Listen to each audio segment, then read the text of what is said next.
for joining me today. It's Brian Gubernick, and welcome to the No Days Off podcast, where we believe that every single day brings a new opportunity to get better. Today, I want to talk about the concept of working on your business versus working in your business. Now, this is not a new concept at all. If anybody has ever been in business before and had some conversation with a coach or a mentor or a mastermind, odds are this subject has come up where you feel as a business owner, man, I am so in the trenches and I need to pull myself back and work on the business. It's almost cliche.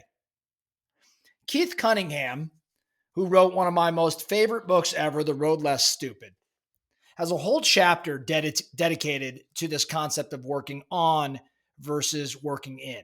But Keith has a slightly different take on this on versus in concept. Keith asks a great question at the start of the chapter.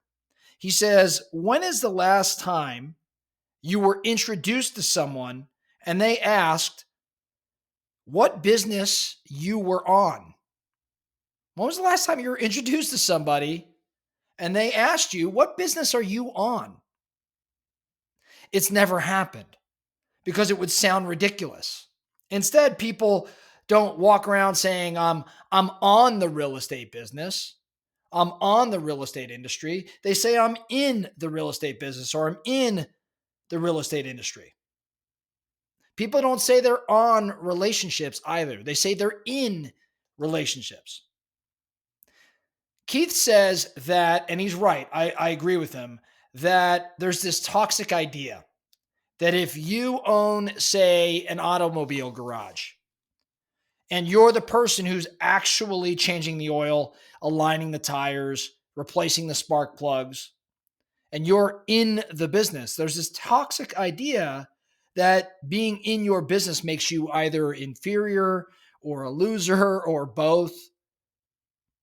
And what Keith goes on to say is that's absurd. That is absurd. It's true that most small business owners don't spend enough time performing ownership duties.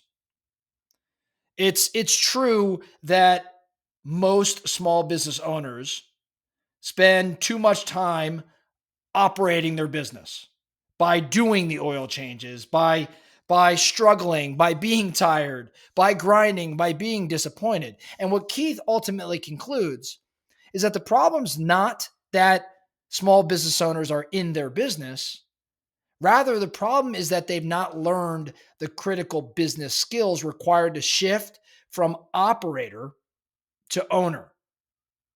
They haven't learned how to prioritize. They haven't learned how to allocate resources. They haven't learned how to hire and delegate and leverage and create culture and read financial statements, create processes, build structure, install dashboards, create accountability, analyze critical drivers. It's not that these operators don't want to do these things. It's just that they've never been taught how. And so this change from operator to owner, or as Keith would say, in to on, it's never a smooth one. And that's because it's a lengthy transition. It's not an event. It requires lots of things we talk about here at No Days Off. It requires a commitment to learning. It requires a commitment to being a student. It requires a coach or a mentor or a mastermind or an advisor. Trial and error is not going to be the recipe here. Keith concludes this argument by saying business skills are the foundation for business success and create value that far outweighs the value created by changing the oil in this particular example. But all of this stuff has to be learned. When you analyze the wealthiest people on the planet, the wealthiest business owners on the planet, what you'll find, and this might be a surprise to many of you, is that 80 or 90% of the top 10 are all still very much in their businesses. Yes, Michael Dell, for instance, is not still assembling computers, or Phil Knight isn't still, selling tennis shoes himself. But these guys are still in their businesses. They've just got a different job title now, right? Their level of involvement is a little bit is different than it once was, but not different in the sense of the effort or the involvement. Just it's been channeled a little different. These guys care just as deeply as they ever have. They continue to provide guidance and oversight and wisdom based on all the experience they've accumulated. They're very much engaged. They are very much involved. And that's what happens when you own a business. So I love Keith's take on versus in because he's absolutely right. There's this negative connotation for some reason that comes with, when you're in the business, when you're the one changing the oil. But that's the way most businesses operate. And the only reason people aren't becoming more like owners is because of their maybe unwillingness or inability or lack of desire to learn critical business skills that would help them transition over the course of time from being the guy changing the oil to being the one that's analyzing the financial statements. So it's a real interesting thing to think around, in my opinion, because the problem that I'm seeing is that so many of us are trapped in the business. So many of us are consumed by daily operations, solving problems, managing employees, handling urgent issues. And this stuff is necessary at times, but it creates a cycle where the business begins to really depend on you to function. And Keith Cunningham's point here is if you're always in the business, you're not designing the future of it. So we have to make this shift to working on the business. Working on the business means focusing on the strategy and the systems and the sustainability. Now, you are still deeply engaged. You're just focusing on a different component of the business. So maybe you're designing repeatable processes so the business runs without your constant oversight. Or maybe you're building your leadership team so the business can operate without you micromanaging. Or maybe you're thinking 6 to 12 months ahead rather than just reacting to daily fires. These are great examples of on the business, but they take just as much effort and energy as being in and being the one that's changing the tires. Now, when you fully step out of a business, if that's what you desire, let's be very clear around what that is and what it isn't. When you fully step out of a business, you're becoming just an investor in that business.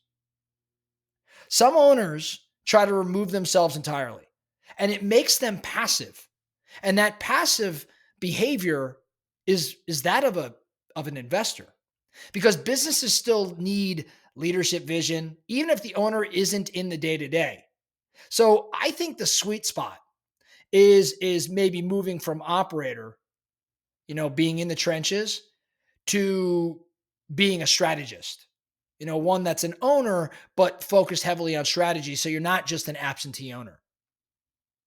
So how do you go about applying this in your world or making sure that this transition from in to on is proper and it's being done in accordance with these principles that Keith Cunningham teaches?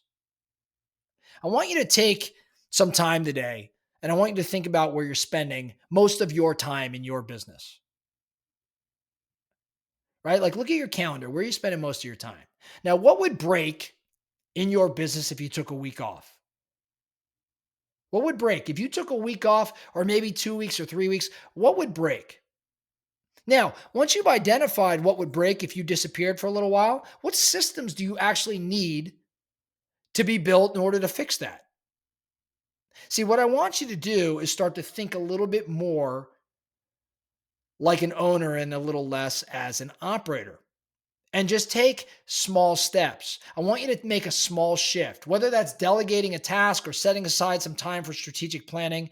I want you to just take a step towards working on the business in the way that we're describing it here and not being the one that everything is revolving around. One of my favorite concepts of Keith Cunningham's, I'm going to wind down with this, is that he talks quite a bit about how your business should really be a machine. It shouldn't be a job. It should be a machine.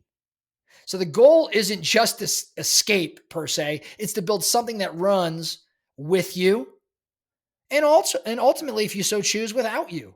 But you've got to create a business that's a machine and not just a job. Now there's a process to getting there. You work in and then you build your skills to begin to work on as we defined it here today.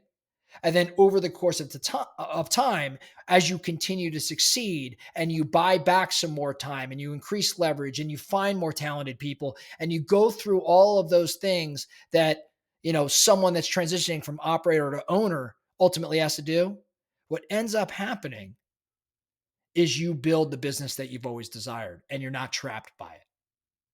That's all I have for you today in the No Days Off podcast. Thank you so much for listening. And remember, every single day brings a new opportunity to get better. So let's get after it.